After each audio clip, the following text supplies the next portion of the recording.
નમસ્કાર મિત્રો, શ્રાવણ મહિનાની પૌરાણિક વ્રતકથા. આ વ્રતકથા વાંચ્યા વગર અધૂરું રહે છે વ્રત. પ્રાચીન સમયથી ધર્મશાસ્ત્રોમાં શ્રાવણ માસના વ્રતનું વિશેષ મહત્વ છે. એવું માનવામાં આવે છે કે આ દિવસે જે વ્યક્તિ વ્રત રાખે છે તો તેની બધી મનોકામના પૂર્ણ થાય છે. તેમજ ભગવાન શિવ અને માતા પાર્વતીના આશીર્વાદ સદાય બની રહે છે. પરંતુ જે વ્યક્તિ આ દિવસે વ્રત રાખે છે તેણે આ કથા વાંચવી જરૂરી માનવામાં આવે છે.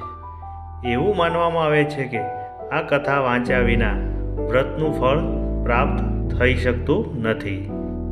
તો ચાલો સાંભળીએ પૂરી વ્રતકથા. શ્રાવણ માસની વ્રતકથા. ભગવાન શિવે આ કથા કહી છે. એક શહેરમાં એક શાહુકાર રહેતો હતો. તેમના ઘરમાં પૈસાની કોઈ જ કમી ન હતી, પરંતુ તેમને કોઈ સંતાન ન હતું, જેના કારણે તે ખૂબ જ ચિંતિત હતો. તેઓ પુત્ર પ્રાપ્તિની ઈચ્છાથી તે દર સોમવારે વ્રત રાખતા અને પૂર્ણ ભક્તિ સાથે શિવ મંદિરમાં જઈ ભગવાન શિવ અને પાર્વતીની પૂજા કરતા. માતા પાર્વતી તેમની ભક્તિથી પ્રસન્ન થયા અને ભગવાન શિવને તે શાહુકારની ઈચ્છા પૂરી કરવા વિનંતી કરવા લાગ્યા.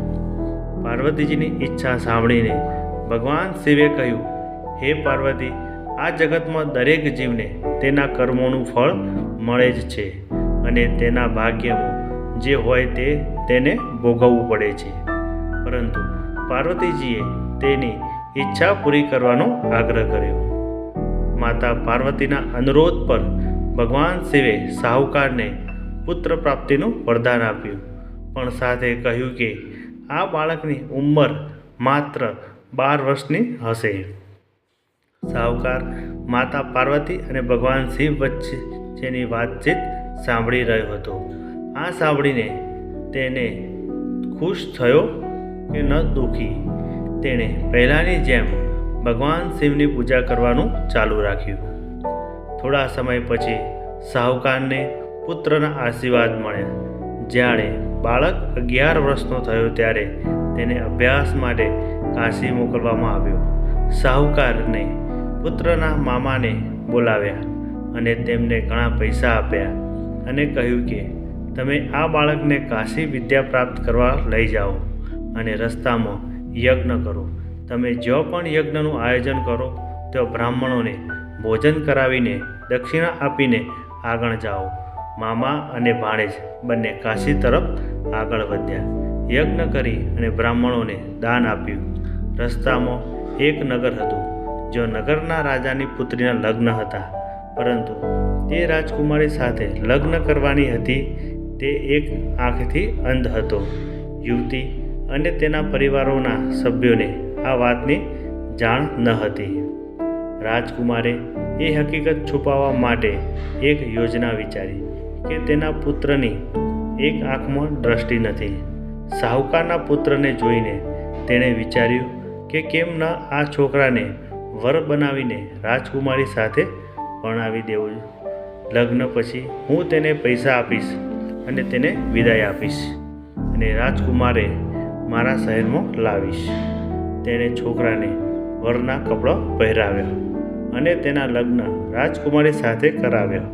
પણ શાહુકારનો દીકરો ઈમાનદાર હતો.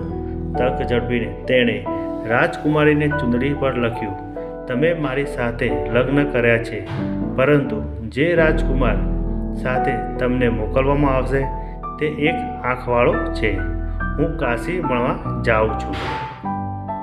રાજકુમારીએ ચૂંદડી પર જે લખ્યું હતું તે તેના માતા પિતાને જણાવ્યું. રાજાએ તેની પુત્રીને વિદાય આપી ન હતી. બીજી બાજુ શાહુકારનો પુત્ર અને તેના મામા કાશી પહોંચ્યા અને તેઓ યજ્ઞ કર્યો. જે દિવસે છોકરો 12 વર્ષનો થયો તે દિવસે યજ્ઞ કરવામાં આવ્યો હતો. છોકરાએ તેના મામાને કહ્યું કે તેની તબિયત સારી નથી. મામાએ કહ્યું, તમે અંદર જઈ સૂઈ જાઓ. ભગવાન શિવના વરદાન મુજબ થોડી જ વારમાં બાળકનું અવસાન થયું. પોતાના મૃત ભાણેજને જોઈને તેના મામા શોક કરવા લાગ્યા. યોગાનો યોગ એ જ સમયે ભગવાન શિવ અને માતા પાર્વતી ત્યાંથી પસાર થઈ રહ્યા હતા. પાર્વતીજીએ ભગવાનને કહ્યું, સ્વામી, તેમના રડવાનો અવાજ હું સહન કરી શકતી નથી. તમારે આ વ્યક્તિની વેદના દૂર કરવી જ જોઈએ. જ્યારે ભગવાન શિવ મૃત બાળકની નજીક ગયા ત્યારે તેમણે કહ્યું કે તે એ જ શાહુકારનો પુત્ર છે જેને મેં તેને 12 વર્ષનું જીવન વરદાન આપ્યું હતું. તેના જીવનનો અંત આવી ગયો છે.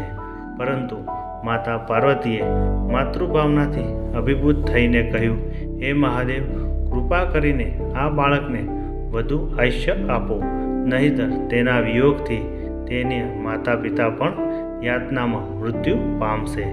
માતા પાર્વતીની વિનંતી પર ભગવાન શિવે છોકરાને જીવતા રહેવાનું વરદાન આપ્યું.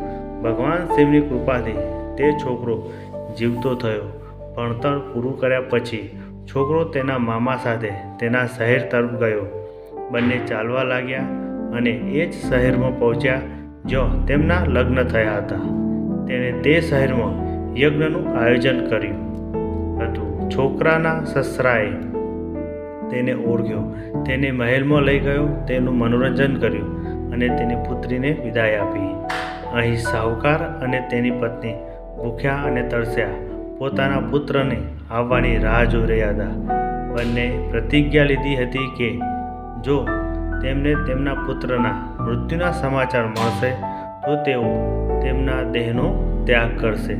પરંતુ તેમનો પુત્ર જીવિત છે. તે સાંભળીને તેઓ ખૂબ જ ખુશ થયા. તે જ રાત્રે ભગવાન શિવ વેપારીના સ્વપ્નમાં દેખાયા અને કહ્યું, હું તમારા સોમવારના વ્રત અને વ્રતની કથા સાંભળીને પસંદ થયો છું, અને તે જ રીતે જે કોઈ સોમવારનું વ્રત કરી વ્રત કથા વાંચે છે અથવા સાંભળે છે તેને દીર્ઘાયુ પ્રદાન કરું છું અને તેમના બધા જ દુઃખ દૂર કરીશ. ઓમ નમઃ શિવાય. મિત્રો, આ વિડીયો તમને પસંદ આવ્યો હોય તો વિડીયોને લાઈક, શેર અને ચેનલને સબસ્ક્રાઈબ કરી બેલ આઇકોનને ક્લિક કરો, જેથી આવનારા વિડીયોની નોટિફિકેશન તમને સૌથી પહેલાં મળી જાય. આભાર. ધન્યવાદ.